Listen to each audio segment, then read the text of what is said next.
When Lisa said yes, I had no idea that it would kick off the biggest preparation of my life. I had been thinking about proposing for 3 whole years. We first met at a birthday party for my buddy Jake. The moment I laid eyes on her, that petite blonde in a cute summer dress, I was completely smitten. That night we all drank way too much, to the point that Lisa and I woke up in the same bed the next morning. It was a first for me. "This has never happened to me before, just so you know," she said as soon as we opened our eyes. I slid an arm around her and shrugged. "Don't worry about it. If only I had known that was a red flag, I might have walked away right then and there. But more on that later." From that morning on, Lisa and I were inseparable. We spent every single evening together, some nights at her place, other nights at mine. A year later, I graduated from college and landed a job at an oil company. I worked hard and climbed the corporate ladder quickly. Before long, I bought a sleek apartment in a newly built complex and asked Lisa to move in with me. Life was good. She took care of our home and I worked like crazy. My promotions came fast, but with them the hours got longer. Lisa hated that I was away so much, but I always tried to make it up to her with nice gifts and little surprises. One time I got really sick. Lisa nursed me back to health, doting on me and worrying non-stop. That was the moment it clicked. I wanted to grow old with her, to have a house full of kids. A month after I recovered, we visited her parents. During dinner I stood up, my hands shaking. "Could I have everyone's attention for just a second?" Yes. Mr. and Mrs. Anderson turned toward me, Lisa's eyes widening. We had always gotten along well, and they seemed happy that their daughter had found someone they approved of. "Lisa, I want you to be my wife," I announced, my voice barely steady. She gasped, then smiled. "Yes." Relief flooded me as I slipped a small diamond ring onto her finger. We set the wedding date for 2 months later, on the anniversary of the day we met. That's when things kicked into overdrive. Invitations, suits, dresses, catering, wedding planners. I only wanted a small gathering, but Lisa and her parents insisted on something grand since, as they put it, it's a once-in-a-lifetime event. About a month before the wedding, Lisa started acting distant. She was always busy, always at some procedure or fitting. I figured she was just anxious about the big day and brushed it off. Mistake number 1. One afternoon at work, I decided to call her. "Hey babe, where are you?" "Where else would I be?" "I'm at home," she snapped. Something about her tone made my stomach twist. On impulse, I left the office early, buying a massive bouquet of flowers and a nice bottle of champagne to help us unwind from all the wedding stress.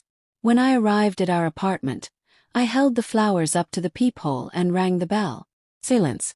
I used my key and stepped inside. The place was empty. "Lisa, you here?" I called out, already dialing her number. "Nick, you already asked me that. Why are you checking up on me?" she huffed. I hung up without another word. My thoughts raced. Why would she lie? And where was she?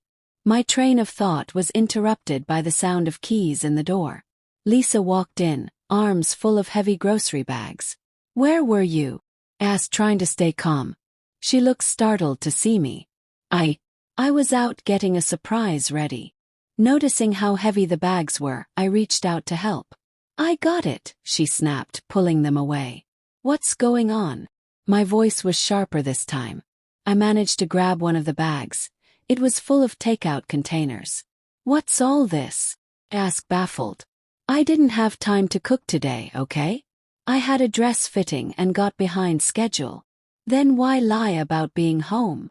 "Because it's just a girl thing, Nick," she sighed. "I didn't want to bother you at work.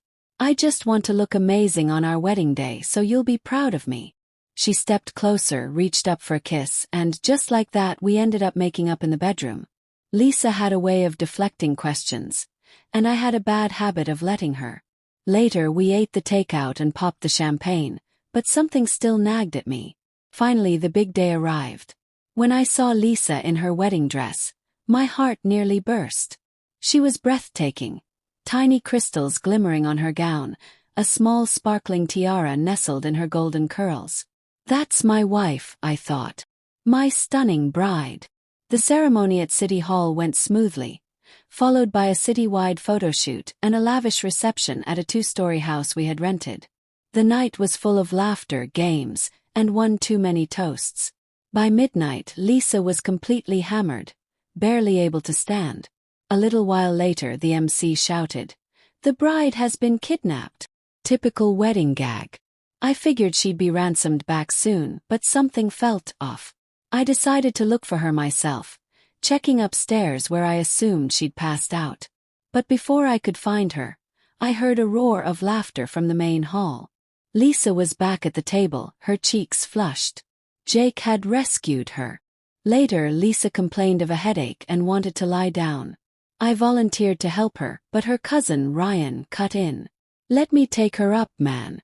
You know the guests will freak if both of you disappear." I hesitated but nodded. As I lingered downstairs, Mary, my childhood friend, slipped into the seat beside me. "I can't believe you actually went through with this wedding," she murmured. "Why wouldn't I?" asked, confused. "Because Lisa was seeing Jake when you two first hooked up. She switched to you that same night."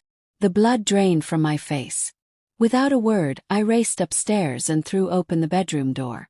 There she was, my new wife, half out of her wedding dress, tangled in the sheets with Ryan. Froze. "Lisa." My voice cracked. The guests had heard the commotion and were now gathered outside the door. Lisa started crying. "Nick, I'm sorry. Please forgive me." Shaking, I turned to Ryan. "She's your cousin." A hush fell over the crowd. Then Sarah, Lisa's sister, blurted out, "What do you mean, cousin? Ryan's my boyfriend." The room spun. I shoved past the stunned guests and stumbled out into the cold night air. Jake found me later. "Come on, man. Crash at my place. We'll figure this out in the morning." The next day, I marched to the county clerk's office and filed for divorce. A month later, Lisa and Ryan applied for their own marriage license. And that was how my marriage, with the girl who hooked up with me on the first night, ended almost as soon as it began.